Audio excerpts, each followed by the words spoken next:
Good morning everyone welcome to Priya blog. तो आज के छोला बादाम खेते खेते भिडियोटा शुरू करছি। तो এখন সকাল 6:30টার মতো বাজে আর আজকে একটু বেশি তাড়াতাড়ি উঠে পড়েছি কারণ পরীক্ষা দিতে যাব। আর এই দেখুন পুচিটাকে আর ঝটপট করে রেডি হয়ে নিতে হবে কারণ 7:30টার মধ্যে আমাদেরকে বেরোতে হবে। আর এইদিকে আমি রেডিও হয়ে গেছি আর হাতে ছাতা নিয়ে নিয়েছি কারণ সকাল থেকে আজকে প্রচণ্ড পরিমাণে বৃষ্টি হচ্ছে। আর শুধু বৃষ্টিই হচ্ছে না, সাথে আবার বজ্রবিদ্যুৎও হচ্ছে আর এত জোরে জোরে হচ্ছিল যে অবস্থা খারাপ। তো আমরা ভেবেছিলাম যে 8:45টার ট্রেনে যাব, কিন্তু উপায় নেই, প্রথম দিনের পরীক্ষা তো জানি না কতটা কি লেট হয়ে যাবে। তো সেই জন্য ভাবলাম বাড়িতে যখন গাড়ি আছেই তো আর এদিক ওদিক ট্রেনে লম্ফঝম্প করে কাজ নেই, আমরা বেরিয়ে পড়ি। তো যদিও এখন পরীক্ষা হতে দেরি আছে, 11টা থেকে পরীক্ষা স্টার্ট, কিন্তু তারপরেও তাড়াতাড়ি পৌঁছতে হবে। আর এই দেখুন খাতাপত্র বইপত্র খুলে আর বসে গেছি যতটা দেখা যায় আর কি। আসলে জানেন তো আমার দেখতে পেয়েছেন পড়তে পড়তে এরকম চোখ গেল, কি অবস্থা। এমনিতেই বৃষ্টি, তার উপর আবার কার গাড়ি অ্যাক্সিডেন্ট হয়ে উঠেছে। তো যাই হোক, পড়তে পড়তে অনেকটা রাস্তা চলে এসেছি। আর এই দেখুন ভরা নদী, কি দারুণ লাগছে। আর বৃষ্টি স্টার্ট হয়ে গেছে, প্রায় সারা দিনটা সকাল থেকে অমনি শুরু হয়েছে, একটু ছাড়ার নামগন্ধ নেই।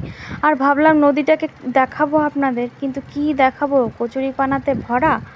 আর যদিও অনেক জল আছে কিন্তু গাছগাছালিতে তো ভর্তি, আর কি দেখাবো, আর নিজেও দেখতে পাচ্ছি না। তো প্রায় অনেকটা রাস্তা অতিক্রম করে চলে এসেছি। দেখতে পাচ্ছেন দুপাশে শাল জঙ্গল, তো এটা অনেকটাই বড় জঙ্গল। এই জঙ্গলটার নাম হচ্ছে আড়াবাড়ির জঙ্গল, অনেকটা ফেমাস জঙ্গল যাকে বলে। তো এত সতেজ, এত স্নিগ্ধ পরিবেশটা দেখলেই যেন মন প্রাণ সব জুড়িয়ে যায়। এই পরিবেশে বোধহয় গরমও লাগে না এখানকার লোকেদের, কি ভালো তাই না? যদি আমাদের ওই দিকেও এই ধরনের জঙ্গল থাকতো কতই না ভালো হতো। তো দেখতে পাচ্ছেন চারিদিকে একদম জলে ভর্তি হয়ে গেছে, আর ওই দেখুন চাষের জমি।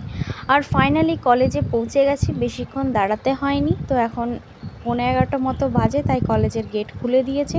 তো নিজের লিস্টটা দেখে নামের, আর এদিকে ক্লাস খুঁজতে চলে এসেছি। তো আমার সিট পড়েছে গড়বেতা কলেজে, আর এদিকে ক্লাস নম্বর খুঁজে পেয়ে গেছি আর চললাম। আর সব থেকে ওপরে দিয়েছে আমাদের ক্লাসকে। আর 4 ঘন্টার পরীক্ষা আছে টোটাল, তো 5 ঘন্টা টাইম, 1 ঘন্টা এক্সট্রা দিয়েছে মাঝখানে। আর ওই দেখুন মাঠটা কি সুন্দর। তো ফাইনালি পরীক্ষা শেষে আমি চলে এসেছি, গাড়িতে বসে পড়েছি। এখন 4:08 মতো বাজে, আর মা সাথে দিয়েছিল রুটি আর তরকারি। তো বাবার খাওয়া হয়ে গেছে, কেন কি বাবা আমার জন্য ওয়েট করছিল, আর বাবা বেচারা অনেকক্ষণ ধরেই ওয়েট করলো। যাই হোক, তো আমি এগুলো খেয়ে নিই আগে। আর এই দেখুন এইদিকে না দেখছি অনেক ট্রাক, মানে কিছু না কিছু বোধহয় এখান থেকে যাওয়া আসা হয়, লাইন দিয়ে সারি সারি ট্রাক দাঁড়িয়ে আছে। আর এই দেখুন জলের স্রোতটা কত বেশি। আসলে বর্ষাকালে না এই ধরনের ওভারব্রিজের নিচের জলের স্রোতগুলো বেশি হয়। তো ফাইনালি এখন ঘর পৌঁছাবো ডাক দিয়ে দিয়েছি। আর এই দেখুন সূর্যটা কি সুন্দর মেঘের আড়ালে টুক করে একবার লুকিয়ে যাচ্ছে, দিয়ে আবার দেখা দিচ্ছে। আর বোধহয় আজকে সারাদিনে বৃষ্টি হবে না, আজকের আকাশটা বড্ড সুন্দর। আর এই দেখুন ও লুকিয়ে গেল। তো সূর্যটাকে অনেকক্ষণ ধরেই নোটিশ করে রেখেছি। তো যাই হোক, এই দেখুন সব কাজের ফাঁকে বোধহয় বাড়ি ফিরছে।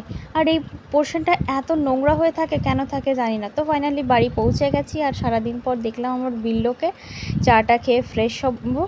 আর যদি ভিডিওটি ভালো লেগে থাকে একটা লাইক করে দেবেন, আর যারা আমার চ্যানেলে নতুন আছেন তারা চ্যানেলটিকে সাবস্ক্রাইব করে দেবেন। আর ভিডিওটি কেমন লাগলো তা কিন্তু কমেন্টে একদমই জানাতে ভুলবেন না। সকলেই ভালো থাকবেন, সুস্থ থাকবেন। আজকের মতো এখানেই তাহলে, টাটা।